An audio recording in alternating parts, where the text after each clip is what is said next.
Bueno, vamos a continuar con la leishmaniasis visceral del Nuevo Mundo. Entonces, en la primera parte hablamos acerca de lo que es la respuesta inmune en las primeras etapas de la leishmaniasis visceral y lo que cómo el organismo trata de eliminar el parásito a través de las células y los mecanismos de la inmunidad innata, como este parásito las evade. Nuevamente, cuando la segunda línea de defensa, que sería la inmunidad adaptativa, ¿verdad? Viene dada por la activación, como se los he mencionado en otras clases, la activación de las células dendríticas. Estas células dendríticas van entonces a migrar a los ganglios linfáticos, donde van a presentar los antígenos capturados a los linfocitos T y van a iniciar entonces la respuesta adaptativa. Básicamente la respuesta adaptativa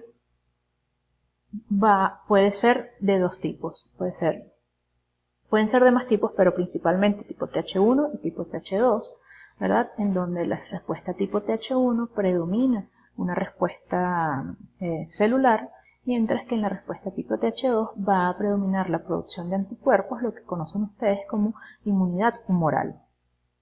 Entonces, recordaremos que cuando los parásitos ingresan parásitos vivos y parásitos muertos, y esto va a traer como consecuencia un microambiente que va entonces a inhibir la respuesta tipo Th1 y va a promover entonces una respuesta tipo Th2. La aparición de la respuesta de la sintomatología y la activación de la respuesta adaptativa no están relacionadas. Recuerden que la respuesta adaptativa se da aproximadamente 7 días después de ser expuestos a un patógeno, ¿verdad? Y la aparición de la sintomatología es muy variable. Puede ir desde 2 semanas luego de la infección hasta 18 meses posteriores a la infección. ¿Okay? Una vez que aparecen los síntomas, va a estar asociado con un proceso inflamatorio generalizado de todas las vísceras estas sintomatologías también se ha reportado que pueden tardar años en aparecer. Entonces, ¿cómo logra este parásito modular y alterar la respuesta de la inmunidad adaptativa? Bueno, lo hace desde distintas maneras. Ya vimos cómo entonces se disfraza de células apoptóticas para inducir una respuesta antiinflamatoria, ¿verdad? Pero adicionalmente a esto, entonces ellos pueden modular la expresión de moléculas implicadas en la presentación antigénica y entonces las células dendríticas que contienen o que han capturado antígenos de Leishmania, de los cromastigotes de Leishmania, entonces van a tener una menor expresión de moléculas MHC clase 2 o moléculas presentadoras de antígenos y las moléculas coestimuladoras asociadas a esto, ¿ok? Entonces todo esto va a ir alterando la respuesta inmunitaria. Adicionalmente a esto, ¿verdad? Entonces al inhibir la respuesta tipo Th1, entonces no se promueve la activación de los macrófagos ni de las células citotóxicas, ¿verdad? Sino más bien la producción de anticuerpos, y recordemos que los anticuerpos son eficientes cuando tenemos patógenos extracelulares, ¿ok? Entonces este parásito se aloja dentro de un macrófago, evita la activación del macrófago y adicionalmente entonces promueve una respuesta inmunitaria que va dirigida principalmente a organismos extracelulares mientras él está allí escondido dentro de del macrófago, ¿ok? Entonces, nosotros hemos dicho desde el principio que este parásito se aloja en los macrófagos. ¿Pero dónde están los macrófagos? ¿Dónde se encuentran estas células? Se encuentran en todo el organismo. Entonces, básicamente, el parásito tiene un terreno fértil en todo nuestro organismo, ¿sí? ¿Dónde se aloja principalmente? Se va a alojar principalmente en hígado, cuáles son los órganos que más va a afectar. Va a ser hígado, vaso y médula ósea. Y relacionado con la infección y la alteración de estos órganos es que van a desarrollarse ciertos síntomas y signos característicos a esta enfermedad. Algunos de ellos son fiebres prolongada, debilidad, anorexia, pérdida de peso, hepatomegalia, muy importante, esplenomegalia también muy importante, hipergammaglobulinemia también muy característico y pancitopenia. En las formas más graves, caquexia grave, enfermedades multisistémicas, hemorragias, infecciones secundarias y puede causar la muerte, como se los dije desde un principio. Entonces, la triada característica de esta enfermedad van a ser fiebre, hepatomegalia, hepatoesplenomegalia y pancitopenia. ¿Ok? Bien. ¿Cómo se explican estas sintomatologías? Entonces, dijimos que el parásito es capaz de disuadir o modificar la respuesta inmunitaria a una respuesta tipo TH2 en donde hay una gran producción de anticuerpos. Pero estos anticuerpos, además de que se generan muchísimos, son anticuerpos policlonales. Es decir, que la mayoría de estos anticuerpos no son específicos, como deberían serlos, contra el patógeno. ¿Okay? Esta gran cantidad de anticuerpos, sumado a la alteración a nivel de hígado, va a traer una alteración de las proteínas de la albúmina, ¿verdad? Va a haber una menor proporción de albúmina y va a incrementarse la proporción de globulinas. Adicionalmente, esta producción va a traer un agotamiento del sistema inmunitario, ¿sí? Y estas características entonces son las que permiten, y eso lo vamos a ver más adelante, el desarrollo de una técnica de diagnóstica que no es específica, pero que sí nos puede indicar que estamos en presencia de una leishmaniasis visceral, que es la prueba de Napier, pero eso lo vamos a ver más adelante. Entonces tenemos gran cantidad de anticuerpos policlonales, pero adicionalmente si alguno de estos anticuerpos llega a ser específicos contra el parásito, ellos pueden evadir esta respuesta que se puede iniciar con la presencia de los anticuerpos en la membrana del parásito, redistribuyendo y haciendo capping de estos anticuerpos. Entonces, una vez que los anticuerpos logran unirse, los macrófagos se rompen, ¿verdad? Se liberan los amastigotes y entonces están expuestos a estos anticuerpos. No es que estos se unen a la membrana, van a ser redistribuidos a una zona en particular donde pueden suceder dos cosas. Estos pueden ser internalizados y entonces así se evita la respuesta inmunitaria que se desencadenaría, ¿verdad? O pueden ser eliminados junto con una parte de la membrana. ¿Okay? Entonces, además, ellos pueden evadir este tipo de respuesta que no es específica contra ellos, pero en aquel momento en que se expongan pueden evadirlo.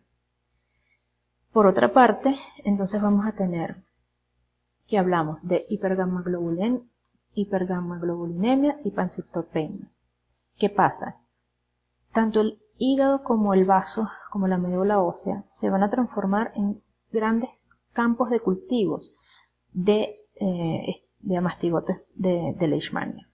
Entonces, poco a poco, estos tejidos van a ser invadidos por gran cantidad de macrófagos infectados que se van a romper, van a migrar nuevos macrófagos y van a ser entonces estos infectados. Entonces esto va a traer como consecuencia una menor producción de células sanguíneas, lo que va a explicar entonces la sintomatología, el sangramiento y todas estas cosas, ¿verdad?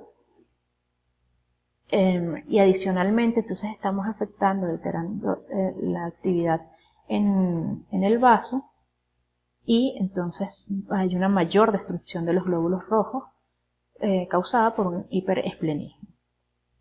Por otra parte, el desbalance de citocinas va a mantener entonces esta gran producción de anticuerpos, ¿verdad? Que es lo que entonces explica la hipergammaglobulinemia, sumado a la disregulación en el hígado, que va a producir también una menor cantidad de albúmina. Entonces, como les dije, los macrófagos se van rompiendo, van llegando nuevos macrófagos y este tejido va siendo invadido por gran cantidad de macrófagos. Ustedes van a conseguir gran cantidad de macrófagos en estos tejidos, lo que va a traer como consecuencia una hepatomegalia, una hepatoesplenomegalia, ¿verdad? Y adicionalmente una alteración de estos órganos, ¿verdad? Debido al crecimiento de los mismos, ¿no? al aumento de tamaño. Estos órganos se van el hígado se va a ver friable y va a estar hipertrofiado. Otra consecuencia es que la destrucción constante de los macrófagos va a liberar citocinas. Estas citocinas, particularmente IL-6 y TNF-alfa, están asociadas con otras sintomatologías como son la fiebre prolongada, la pérdida de peso y la caquexia. Entonces vemos como todo va teniendo sentido, ¿no? Todo lo que es la sintomatología con los órganos que afecta este parásito. Entonces, aquí más o menos en resumen, tenemos que la anemia va a ser causada porque al estar este parásito en la médula ósea y va a ir sustituyendo poco a poco lo que son las células hematopoyéticas, ¿verdad?